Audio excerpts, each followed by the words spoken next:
Coming up on the Threat Status Podcast, we talk to Sam Patten, author of the book Dangerous Company, Misadventures of a Foreign Agent, about his political work around the world and how he got caught up in the Russiagate scandal of the 2016 election cycle here in America. Then we talk about Benjamin Netanyahu's controversial address to Congress, the war in Sudan, and how China is beating the U.S. at its own game of diplomacy. Don't forget to go to WashingtonTimes.com and sign up for the daily Threat Status newsletter.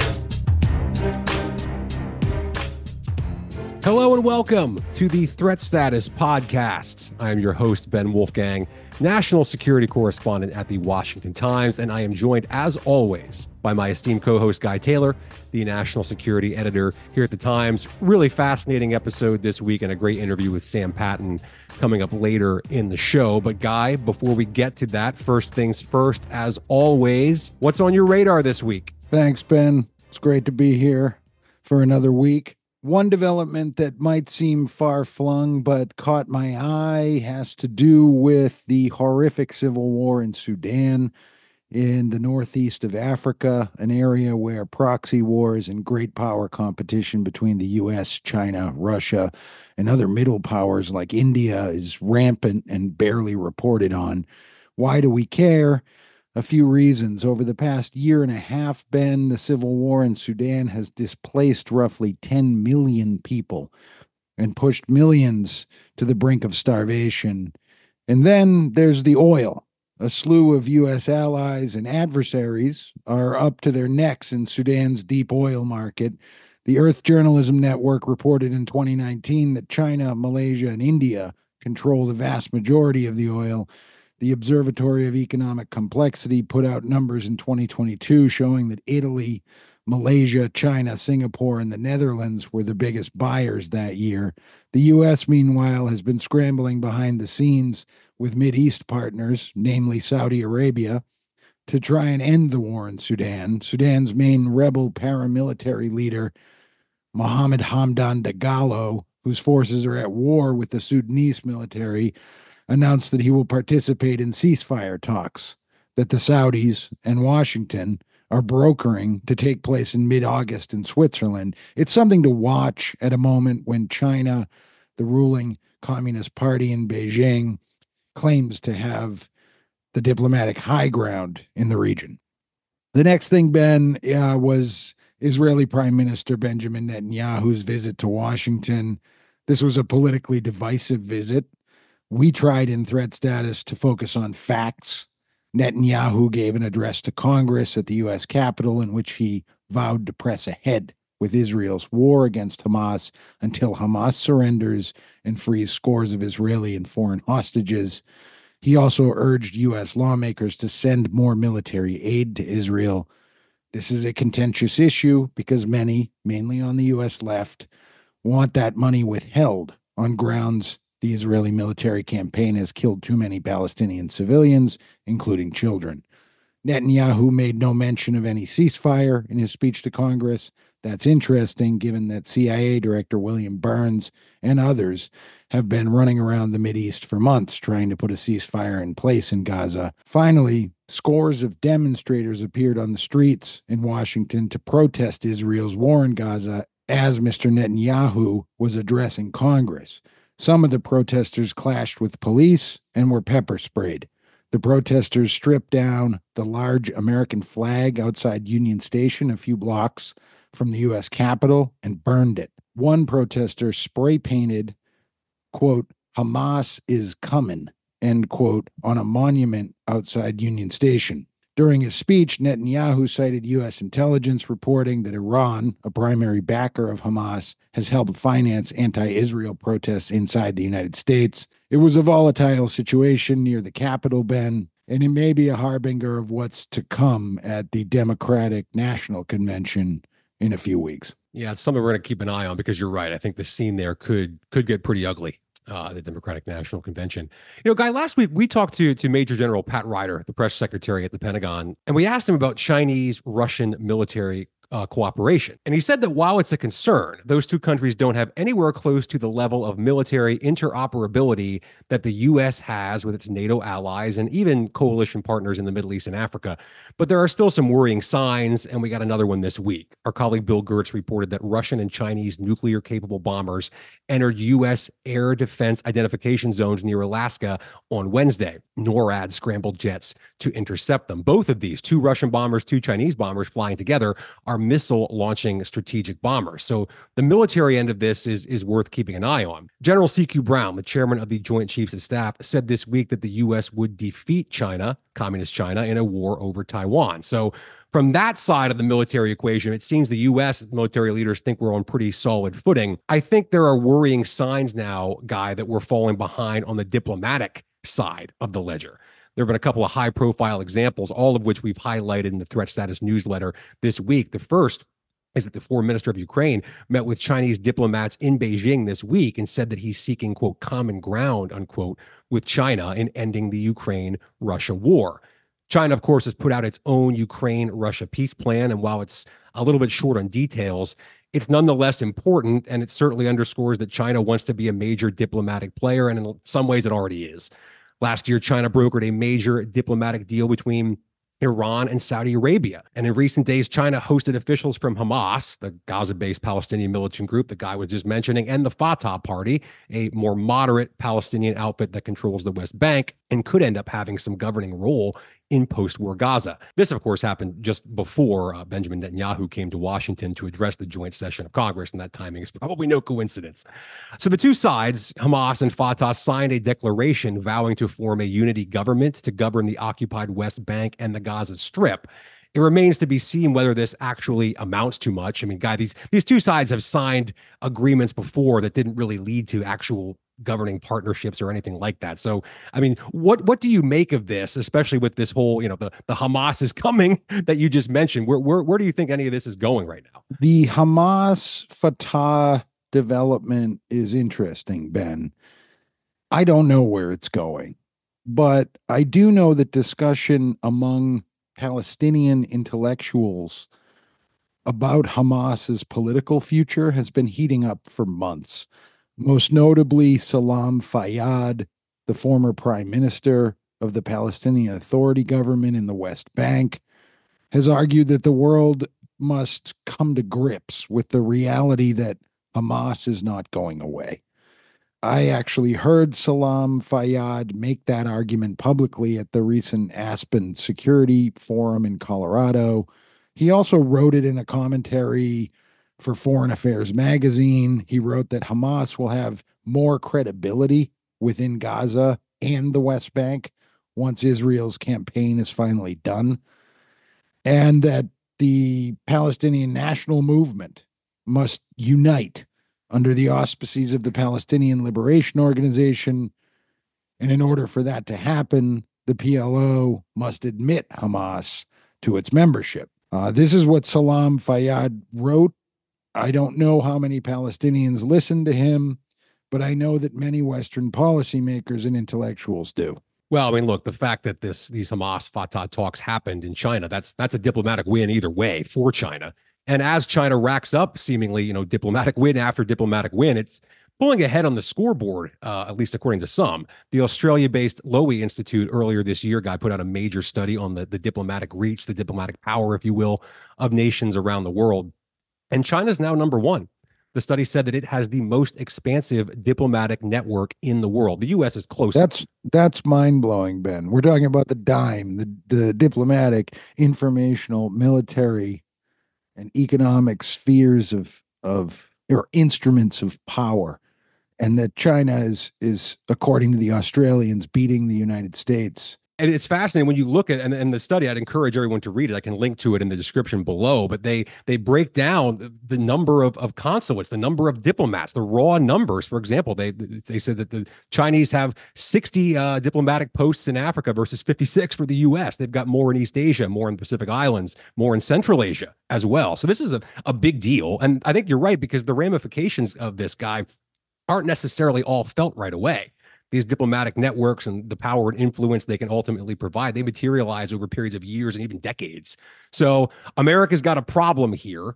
And it's one piece of a much larger issue, and that is whether America's losing or has already lost much of the power and influence that it's held around the world, sort of post World War II, the past 75, 80 years. We're going to dive into that question and a whole lot more right now with our guest, Sam Patten.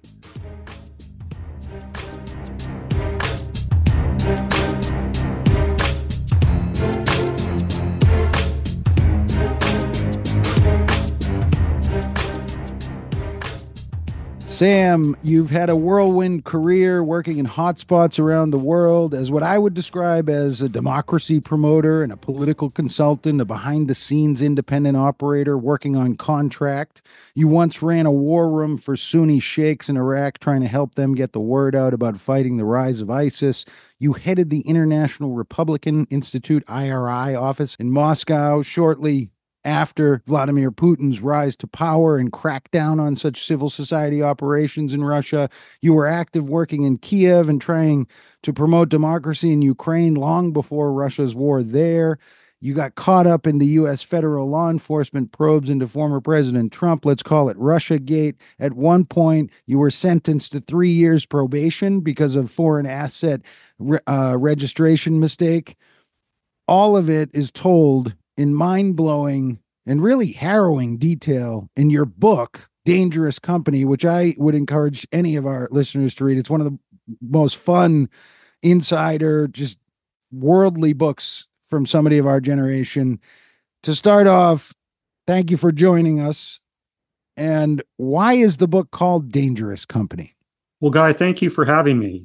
Dangerous Company, The Misadventures of a Foreign Agent is the full title. It's the story of a young American who goes overseas idealistically, looking for adventure, wanting to be involved in history, wanting to make a difference, and, encountering some pretty interesting stuff, some dramatic times in Eurasia, in the Middle East, elsewhere, learning a few lessons, and then ironically, coming home and getting caught up in an investigation that ended up being a projection about foreign influence on the United States. So it's a story about a guy who, went overseas, really interfering in other countries' elections. This guy obviously being you. Being me. It's a true story, who winds up getting convicted of being an unregistered foreign agent in the United States. What were you doing in Ukraine, in your work there, in between the Crimean War or the Russian seizure of Crimea and then the invasion 3 years ago? I worked for different political parties in different countries, and Ukraine was one of those countries. I worked for at least 3 different political parties in Ukraine.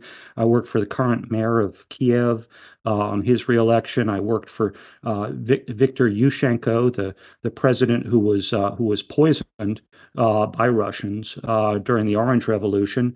And then later I worked for the opposition bloc, which were the folks who didn't run away after the Maidan Revolution, who had supported Viktor Yanukovych's government. And they were the underdogs after that Crimean War, after Crimea was seized by Russia. And that's what got me into trouble. I was working together with Paul Manafort on a campaign there in 2014. Where are we at with Ukraine now? I mean, you've gotten a little bit older. You're up in New England, sort of watching the situation. What do you see happening? Presumably we have a Trump administration. We don't want to get out over our skis with that, but Trump is promising to end the war, and he's got Viktor Orban visiting Mar-a-Lago and then going to meet with Putin in the Kremlin. His friend Modi from India was just in the Kremlin. Now we see Trump on the phone with Zelensky. We see some movement in the past few days where the Ukrainian foreign minister is saying he wants to work with China to possibly find a solution or a ceasefire.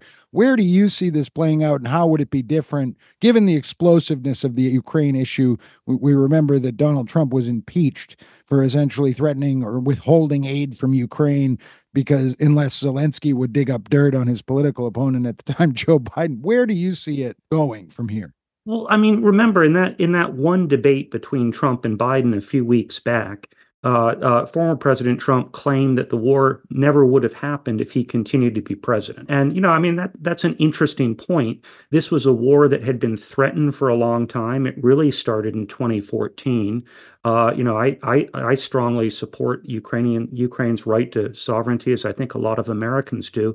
But there's something else going on too, and it's something that I think we need to be careful of. And this is something I've seen a lot in my experience overseas is we get these sort of allies, and then we kind of give them carte blanche, and they can do no wrong. And we saw this some years before in Georgia with Mikhail Saakashvili, who had a lot of friends in Washington, D.C., and he behaved in a way that can be considered provocative with respect to Russia, and then got invaded, thinking that the United States and NATO would back him up, and lost territory. It was a disaster.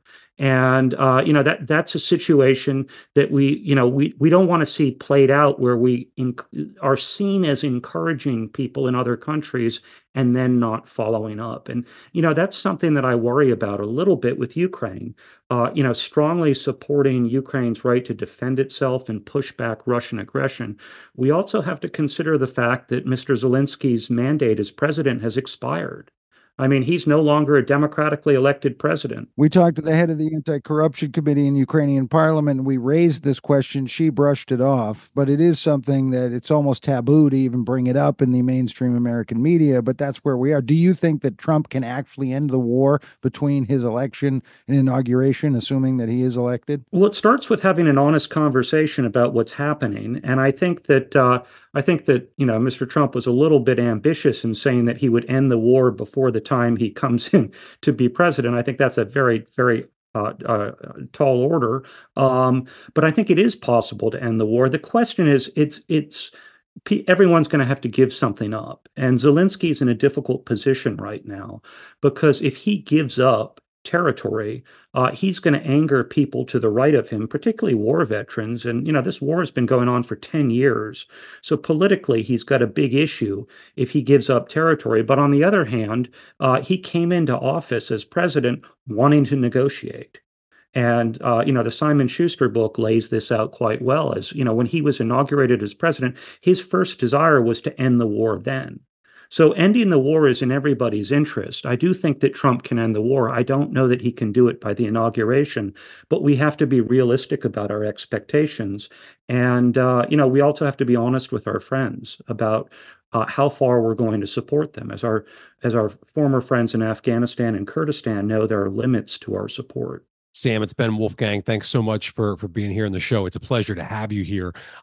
There's a passage early on in Dangerous Company, as I was reading through the book recently, where you mentioned, I guess almost 25 years ago now, the 2000 presidential election, when story about George W. Bush's decades-old DUI was about to break, and he ended up going before television cameras and basically fessing up to it. And you mentioned, I think, being impressed by the fact that he did that. And I just wonder now, as we talk about world leaders, we're kind of in this era politically of whataboutism and blame the other side, and it's always somebody else's fault. Never admit you're wrong, and part of that could probably apply to Donald Trump, but it applies to a lot of other politicians on both sides of the aisle, and I think all around the world as well.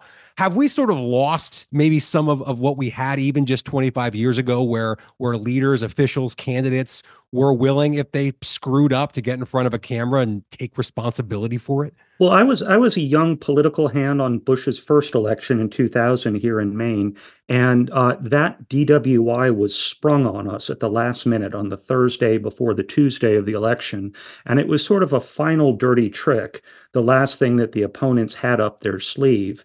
And I was impressed from the time that I Fox reporters, strangely enough, handed me the arrest report on camera, and I made a copy and sent it back to Austin. Within 45 minutes, then Governor Bush was on TV saying a mea culpa, saying that he messed up.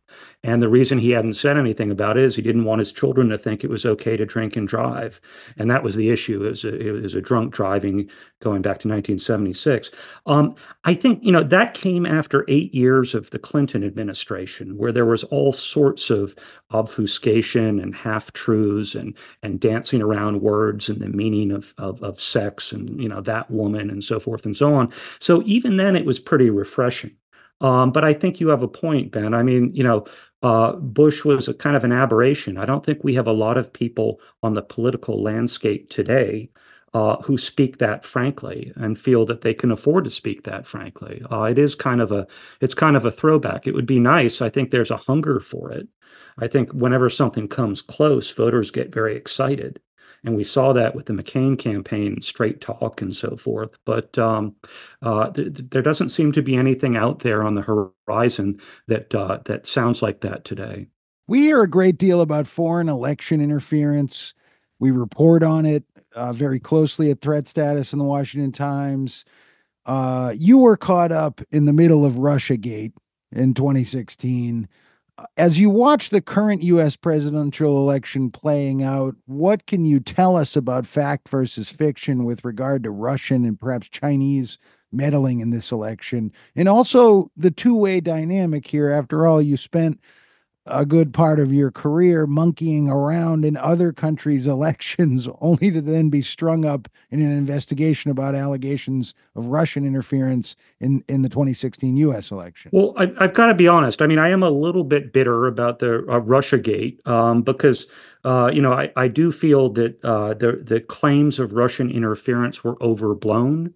And I think that, John Durham's investigation of the investigation clearly shows that. We see that the Hillary Clinton campaign did pay for the Steele dossier and dishonestly injected that into the FBI and into our law enforcement system, creating this investigation in the first place.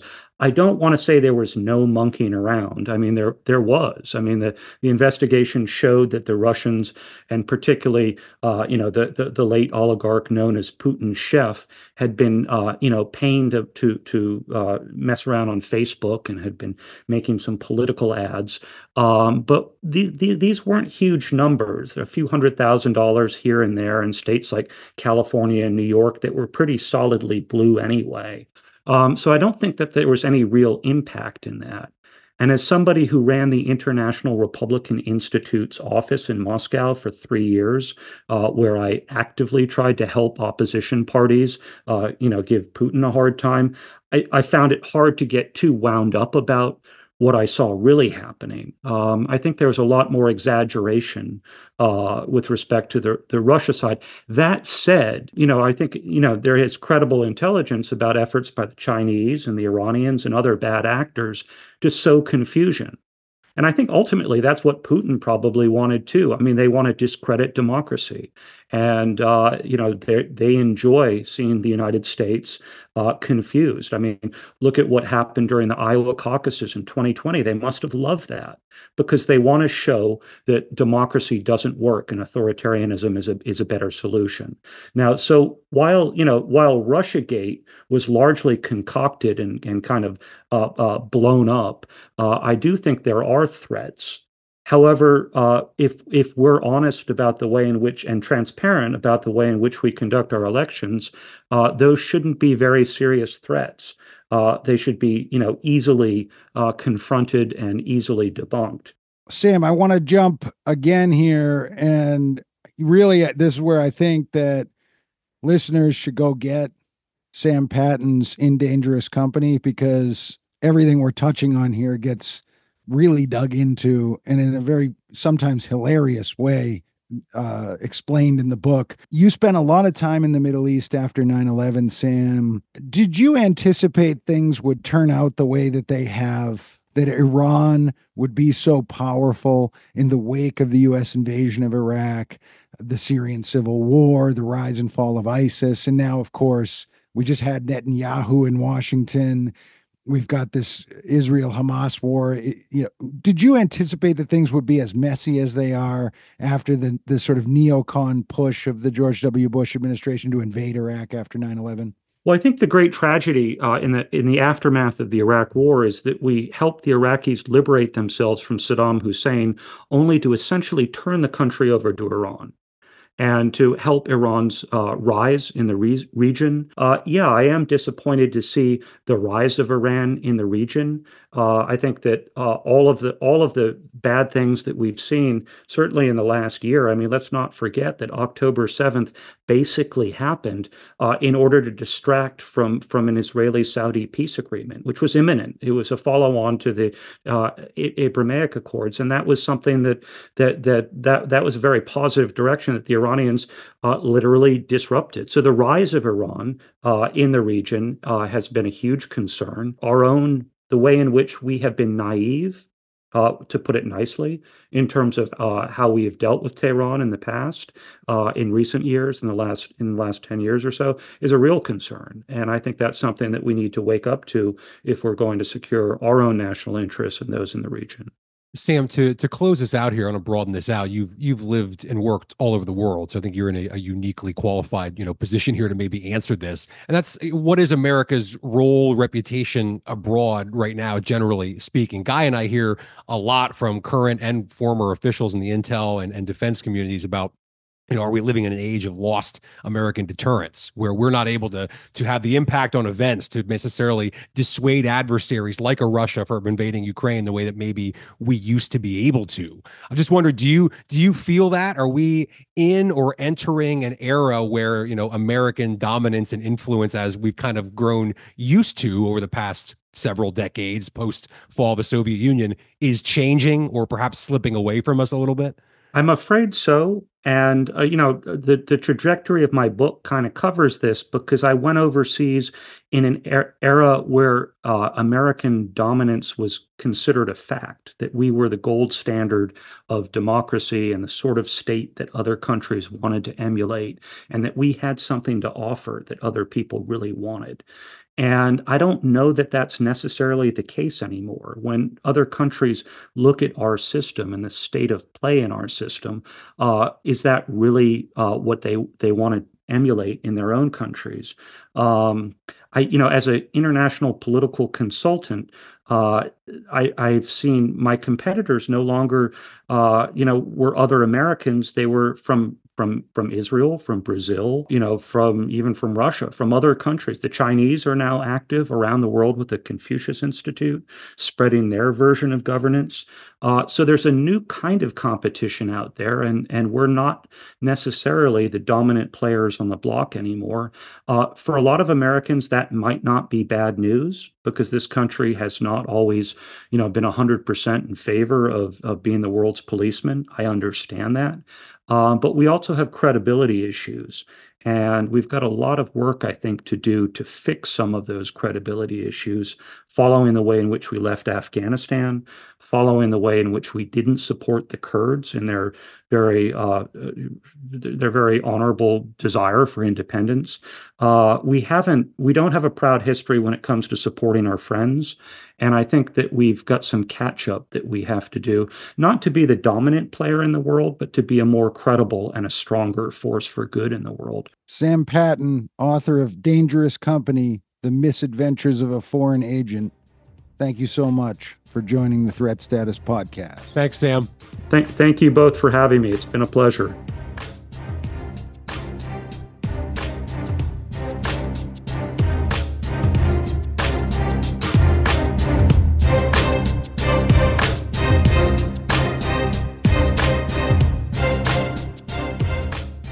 And it's time now for Threat of the Week, our weekly segment here on the show where Guy and I each identify a threat that we think is impacting U.S. national security right now, this week, as you all are listening to the show. And Guy, my threat of the week this week is the blue screen of death, the infamous blue screen of death, which a lot of Windows users saw last week. Now, the blue screen of death, which is, of course, an error message with a blue background on your computer, is a bit of a punchline and, part of countless memes across the internet. But the details of the incident that led to it last week are very serious. I'm sure most listeners probably know by now there was an issue with a CrowdStrike software update that essentially crashed the systems of Windows users all over the world, including airports, media outlets, even 911 emergency centers. It was a disaster. Washington Times reporters who were in Milwaukee covering the Republican National Convention were trying to come home last Friday and had flights delayed, canceled, and were stuck there because of this. CrowdStrike said it's completed an initial review of the incident and that the problem was with its rapid response content, which is, quote, designed to respond to the changing threat landscape at operational speed, unquote. The issue apparently involved a rapid response content update with an undetected error, CrowdStrike said in a recent statement. In layman's terms, that means there's software that's supposed to automatically check for any bugs or problems in updates, and it missed one, and that led to a crash. It's almost a small-scale version of kind of the Y2K fears everyone had 25 years ago, where one seemingly very small, minor thing leads to massive problems that can literally grind society to a halt and potentially put lives in danger as well. It's a serious thing. We've talked recently about how vulnerable the U.S. is to hacks, cyber attacks, botnets, even AI programs. But this CrowdStrike situation, it seems a lot more innocuous, but a lot of the repercussions are the same as a major hack. I mean, do you think that China, Russia, Iran, North Korea, hacker groups all over the world took detailed notes on what happened here? I'm pretty sure they probably did. So this kind of a thing is a threat, guy, because it's yet another reminder of how easy it is for all of our lives to be upended instantly because of something as simple as an error in a software update. You don't have to convince me, Ben. And the next time it happens, the first thing I'm going to do is go camping in West Virginia. My threat of the week is the threat of Chinese military dominance over South America. Beijing has successfully established a network of secretive space facilities in Argentina, Bolivia, Brazil, Chile, and Venezuela in recent years. A recent Center for Strategic and International Studies commentary warned that the space ground control sites could provide Beijing with, and I quote, critical support for the potential deployment and guidance of hypersonic missiles over the Western Hemisphere, with the United States a likely target, end quote. I just published a piece, Ben, that listeners can find on threat status at the Washington Times about warnings from the Pentagon's Southcom commander, General Laura Richardson, who says U.S. officials and private companies have to, quote, do better, end quote, at engaging allies across Central and South America to counter aggressive Chinese and Russian moves in the region, particularly by filling U.S. ambassador seats in critical countries like Colombia, Panama, seats that are often left open for years at times because of political jockeying in Washington. It's a strategically important region, one that probably doesn't get enough attention. So thanks for highlighting it this week. And thank all of you for listening once again. Big thanks to Sam Patten for joining us for that great interview. Please go ahead, everyone, hit that subscribe button, share with all of your friends, and we will be back next week here on the Threat Status Podcast.